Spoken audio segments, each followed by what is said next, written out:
બરાબર છે. અવાજ મને નહીં સંભળાતો. જો તળીએ છીએ. મારી બેનને ભજીયા ખાવા છે એટલા માટે. મેં શું નાખી છું? મેથી નાખી છે, ડુંગળી નાખી છે અને તીખા તીખા જે મરચાં આવે છે એ પણ નાખ્યા છે.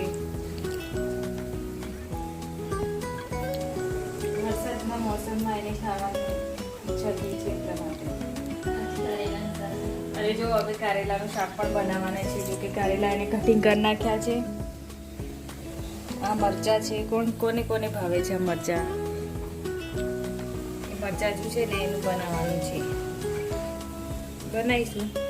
હવે આ થાય છે.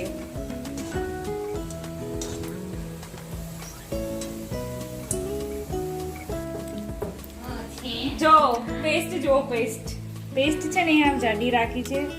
અંદર જે સોડા આવે છે ને એ સોડા નાખ્યો છે. થોડુંક લિટલ બીટ જ આવું જાડું જ રાખ્યું છે મેં, જેથી સારું બને એટલા માટે. देखो गाइस તોડાય છે.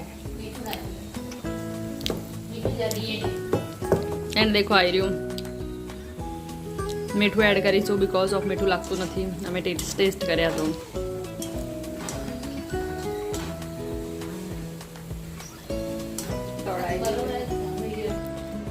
देखो गाइस હું તમને છે ને વાતાવરણ બતાવું છું. એકદમ ચોમાસાનું છે ને વાતાવરણ છે. વરસાદ થોડો પડી ગયો તો સવારમાં. એન્ડ દેખી શકો છો. એન્ડ કલીએ બનાવ્યા છે ભજીયા. અમે ખાઈશું ભજીયા અને કારેલાનું શાક અને રોટલી બનાવીશું. કારણ કે ચોમાસામાં બધા જ લોકો ઘરમાં આ ટાઈપનું જ બનાવીને ખાતા હોય. ભજીયા બનાવતા હોય છે, કાં તો પછી કારેલાનું શાક બનતું હોય છે. અમુક લોકો બ્રેડ પકોડા બનાવતા હોય છે. બધા બ્રેડ પકોડા બી બનાવીશું.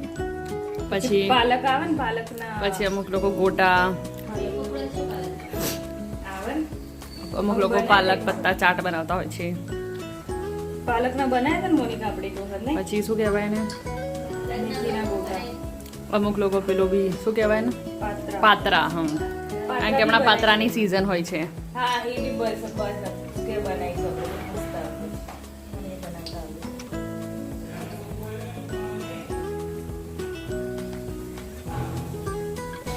देखो गाइस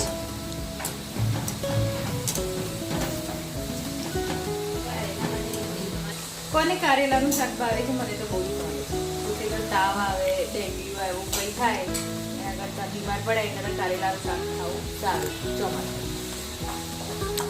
देखो गाइस સોનલ હવે છે ને ડુંગળી કટ કરી રહી છે.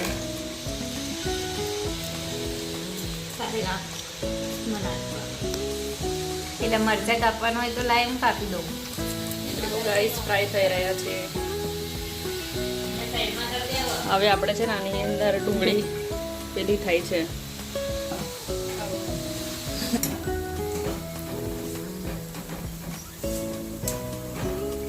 જો હવે લાસ્ટ જ છે, એવું પતી જશે.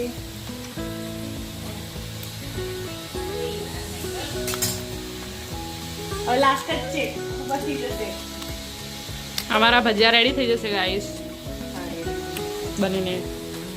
તમે પણ ચોમાસામાં ભજીયા બનાવીને ખાઓ સાચી વાત. અગર તમને ભાવતા હોય તો. ભજીયા ખાઓ, પાત્રા ખાઓ.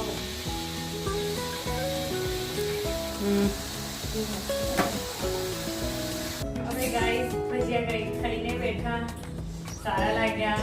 તમે બી બધા ખાઓ બનાવીને. મરચાં બી જોડે તળો, જે મરચાં આવે છે. ચોમાસામાં ખાવાની તો મજા જ અલગ છે.